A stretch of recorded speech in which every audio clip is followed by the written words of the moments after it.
Hey guys, it's Ilya right here, and this is a video from the Scoutmaster series.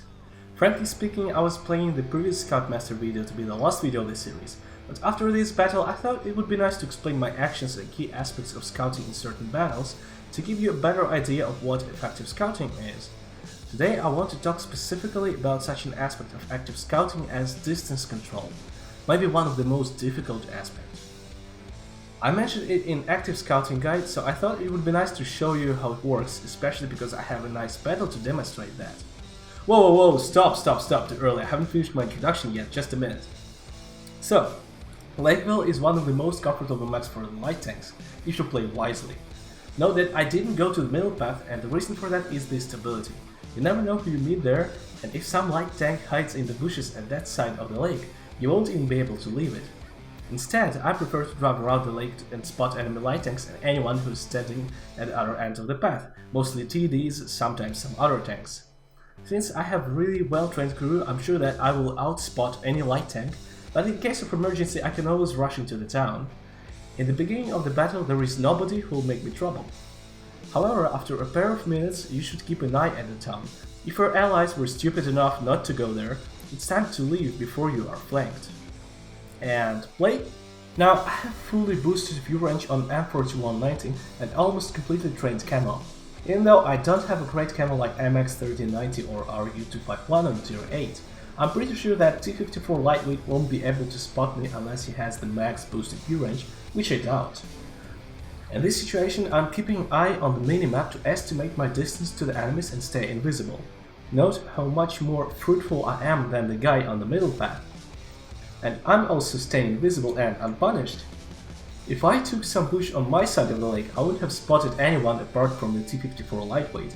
But in this battle I have totally dominated the lake and surrounding areas, securing the greater part of the map for our team.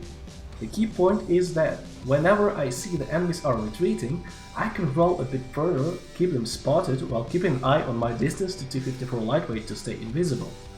If someone tried to roll closer with me, I would dive into the town or roll back along the coastline of the lake. This is what I call distance control, the art of scouting actively in such a way that you see everyone but don't get spotted. When I notice enemy heavy tank in the town, I realize that I can't afford to move ahead to spot enemies, because if I get spotted, and I risk to get spotted by getting too close to T-54 lightweight, there is no safe place for me to escape to. Instead, I can see that our heavies are going to kill the enemy heavy in a few seconds, so I'm letting them finish their meal first, and only then I proceed further. Similar tactics work on all open maps like Prokhorovka, Malinovka, Siegfried Linefield, and Steppes, for example, if you find a good and safe enough way to use it. The rest of the battle wasn't interesting at all. I tried to detract someone to get assisted damage, that didn't work, I screwed up, but still I got 7000 of dealt plus assisted damage, which is quite a result, and this map is really good for this kind of scouting. Anyway, this video was a nice demonstration of how distance control can pretty much win battles. Try it out, although as you remember for active scouting you need well-trained camo and boosted view range, especially if there are other light tanks you want to keep spotted, like I did with T-54 lightweight in this battle.